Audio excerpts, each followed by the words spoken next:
Part 1. You are going to hear a conversation between Angela and Mr. Ray. Angela is applying to join the library. Listen to the conversation and complete the form below. First, you have some time to look at questions 1 to 5.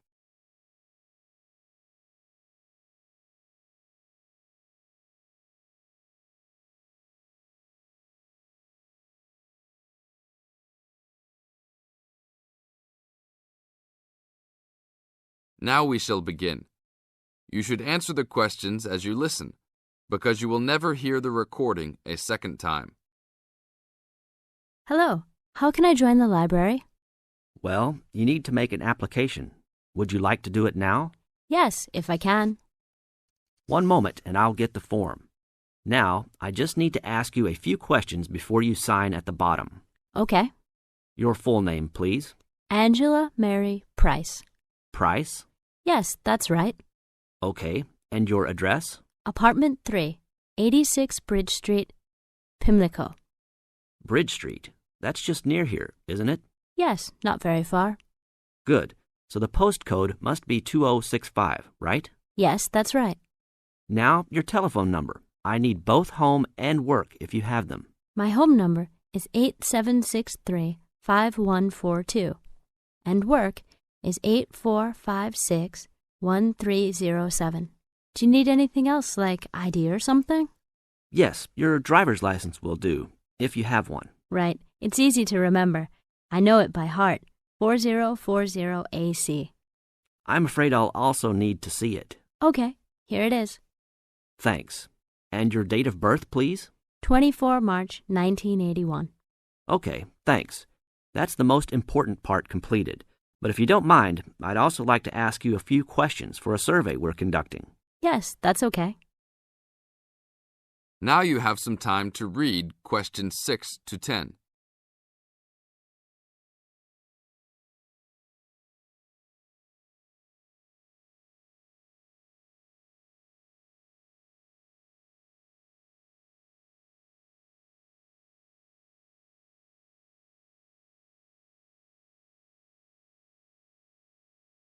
As the conversation continues, answer questions 6 to 10. What kind of books do you like to read? Here's a list to look at. Oh, it varies from time to time, but I always like to relax and learn about other countries I might visit one day. I don't like anything too heavy or serious, unless it's about animals or the environment. I'm not really into sport very much. Anything else? Well, I do like entertaining at home. You know, dinner parties. So I suppose you'll have something for me in that line. The pictures in those books always make me hungry, although they never seem to turn out exactly as they look in the books. Fine. I think that's all I need now, except I need you to sign here on the application form. Oh, and I almost forgot.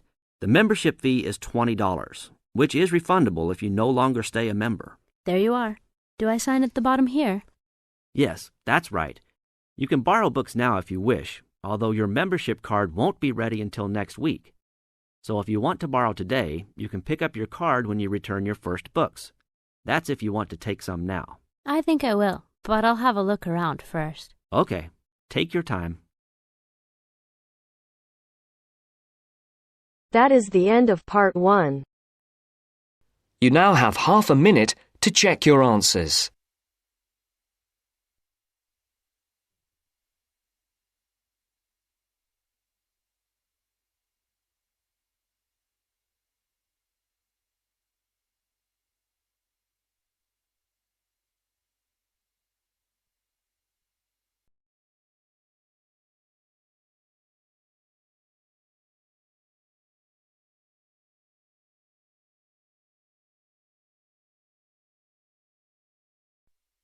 Now turns to Part 2. Part 2. 2. You are going to hear a talk given by an international student. First, you have some time to look at questions 11 to 16.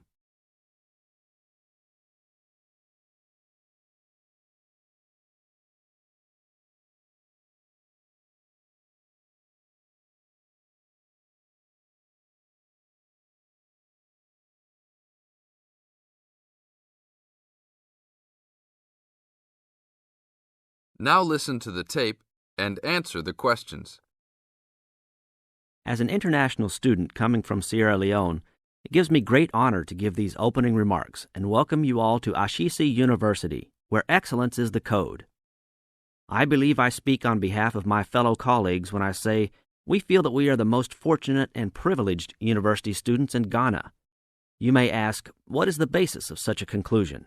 And I will simply say to you, in which other tertiary institution in Ghana do you find the same level of IT infrastructure and facilities available to students? Where also do you find such a low ratio of students to lecturers and computers? In which other educational institution do you find 55% of students on some sort of financial aid, who in addition enjoy services and benefits such as job placement after graduation, on-campus employment that pays above the minimum wage, a supply of textbooks, and access to online databases? Ladies and gentlemen, there is no other institution of higher education in Ghana today that matches the learning environment and the quality of instruction at Ashesi. I could continue listing reasons why we students feel this way, but I only have 5 minutes for this speech. Believe me, I could go on for hours. At Ashesi, everyone is considered a leader and is treated special. Ashesi equips us with the necessary determination, strength, and belief in ourselves to be able to achieve our goals. We are being taught to think outside the box and to question and challenge our assumptions about the world we live in. This, ladies and gentlemen, is one of the benefits of a liberal arts education, which seeks to broaden our intellectual capacity.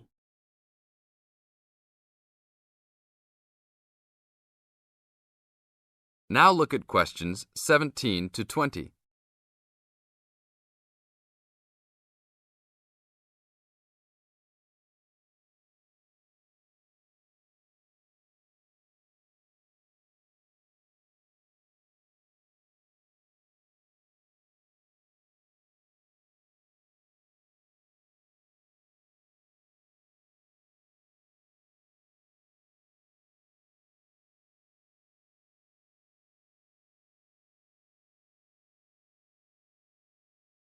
As the talk continues, answer questions 17 to 20. At Ashesi, we are also exposed to real-life situations and learn how to deal with them through a practical and vigorous academic program, as well as various seminars in which prominent leaders in their professions are invited as guests to interact and share their knowledge and experiences. Some people, even some of you in this audience, may believe that tuition at Ashesi is too high, but I say to you that the students here are unanimous in saying it is worth it. Not because we all come from well-to-do families, but because when it comes to one's education, you need to aim at getting the best from the right place. One's education defines who you are and what your perception of life and society will become. Ashesi offers us a top-quality education which meets high international standards. This is due to the strong linkages the school has established with 3 of the very best schools in the United States, namely Swarthmore College, which is ranked as the best liberal arts school in the U.S., UC Berkeley, and the University of Washington. In addition, Ashesi has recruited an excellent faculty consisting of lecturers from various countries, including Ghana, the UK, and the United States. These lecturers are among the best in their respective academic fields. I believe this is the school's greatest asset, a strong and knowledgeable team dedicated to achieving successful results from their students and who also love their job. I would like to end with a personal message. My fellow students, because we are among the most privileged in our society, we should take responsibility for our own destinies, make our parents proud, and create a legacy for those that follow us and Africa as a whole. We must give back to our society after completing school and achieving our goals in life, which I believe we all can if we properly utilize our time and take advantage of all that is offered here at Ashesi. That is the end of part 2. You now have half a minute to check your answers.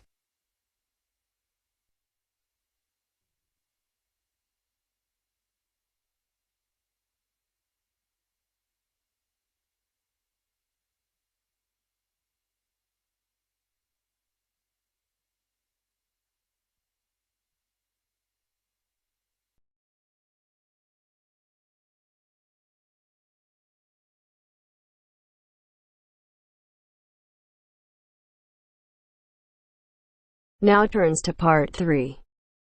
Part 3. You'll hear two university students discussing a social science lecture they attended. First, you have some time to look at questions 21 to 24.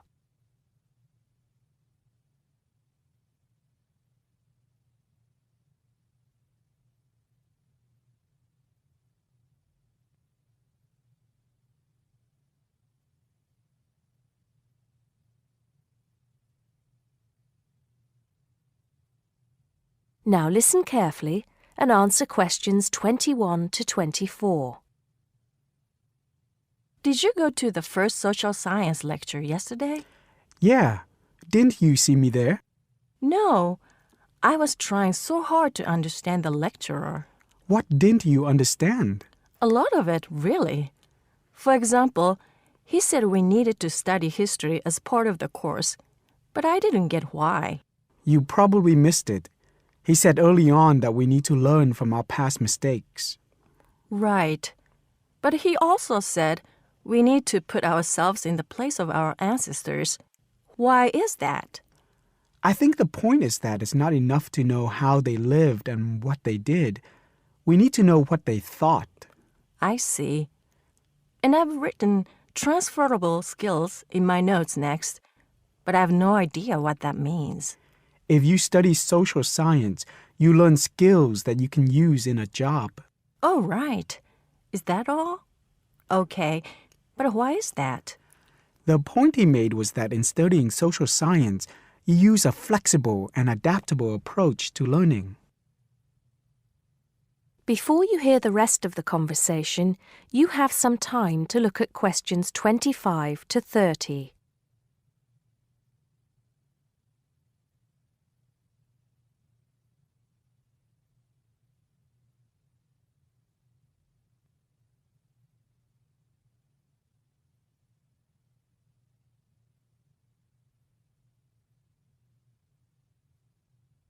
Now listen and answer questions 25 to 30.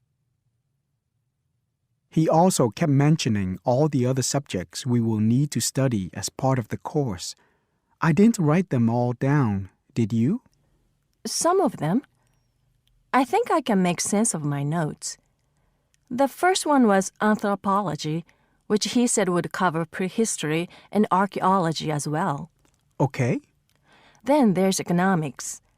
I wrote down that this was not meant to mean that we will spend all our time looking at economic theory, but more that we need to see how humans behave. That's good. I don't think I could handle economic theory. He said something about education too, didn't he?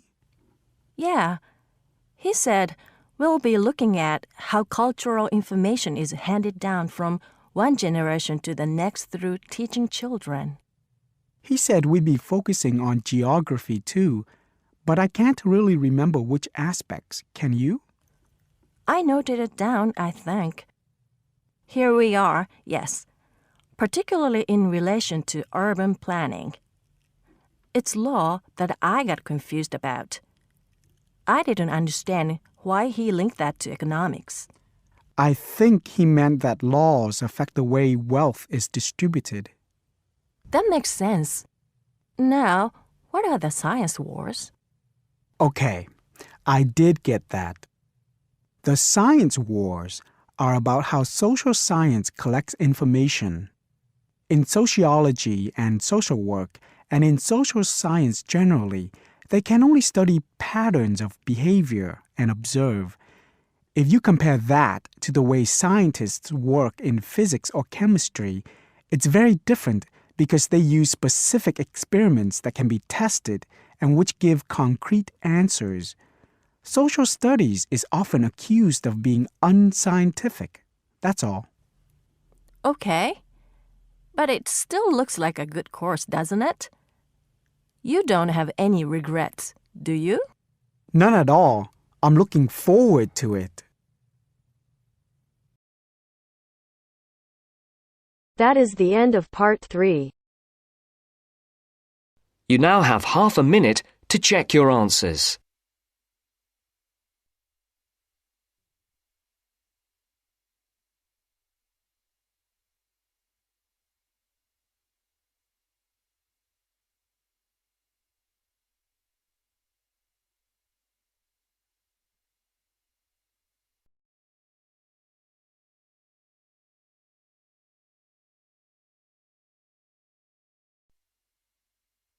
Now turns to Part 4. Part 4. You are going to hear a lecturer giving a talk on a type of fundraising for business called crowdfunding. First, you have some time to look at questions 31 to 40.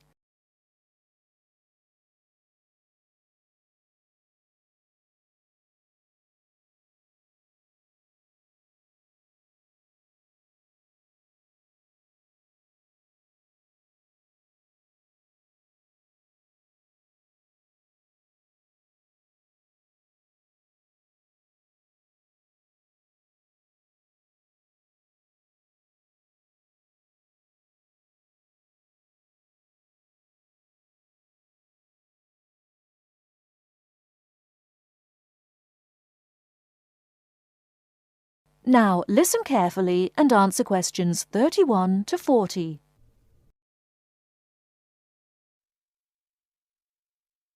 Good morning, everyone. Today, we're continuing our look at funding opportunities for small startup businesses. The emergence of social media has given companies the ability to connect with fans and potential customers directly. On the back of the growth in social media, a model of raising finance has emerged known as crowdfunding. This revolutionary way of raising finance began with micro-lending in the 90s.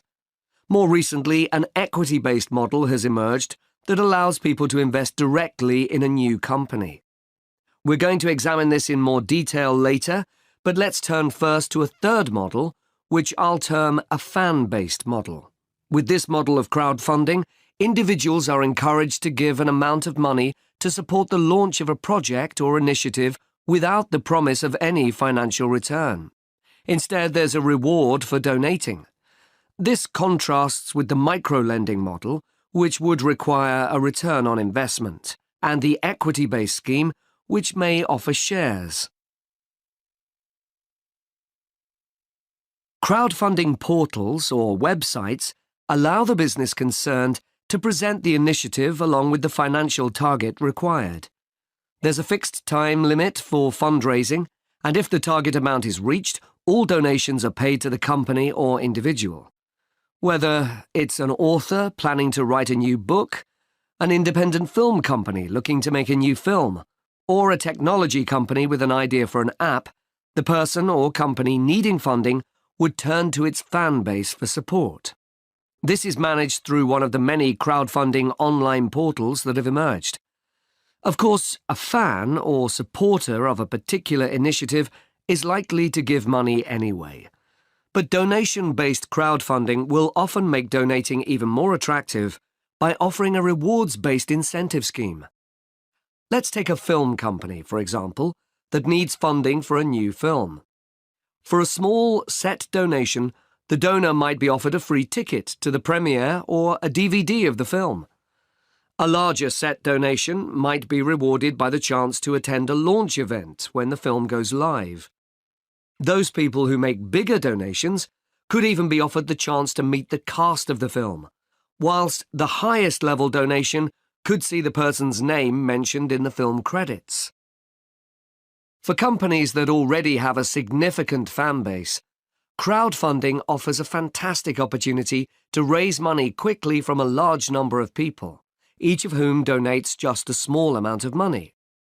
Compare this to the time and effort that would be needed to sell your idea to investors or your bank manager, particularly in an age when raising finance can be difficult. The company may also have links with partner companies or organizations that run fundraising events. In this case, you can significantly increase participation by working with these organizations to promote your crowdfunding project.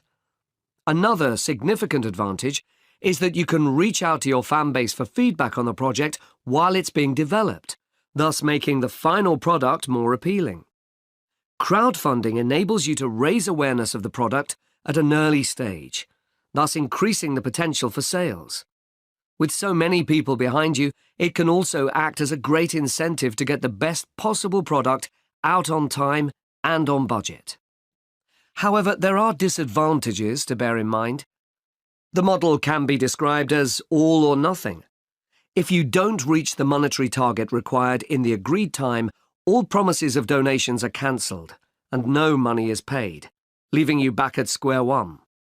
Should this happen, or still worse, you receive the funding but are unable to come up with the product, not only will your fans end up disappointed, but the portal will record the fact that you failed to reach your target, or that the initiative failed. Fulfilling all the pledges that you've made to people can also be very time-consuming. For example, remembering to send out copies of books or free cinema tickets can sometimes be forgotten in the excitement and frenzy of launching your product. People sometimes forget to factor in the cost of rewards when calculating profit margins. But these can be significant. And finally, if you have a small fan base, for example, you're a new company or have a small social media footprint, raising awareness of your initiative will be challenging. These drawbacks aside, donation-based crowdfunding is a wonderful opportunity for individuals or small startups to raise funds for that exciting new project whilst reaching out and connecting to the people who are most likely to support and promote your work for you. That is the end of part 4. You now have half a minute to check your answers.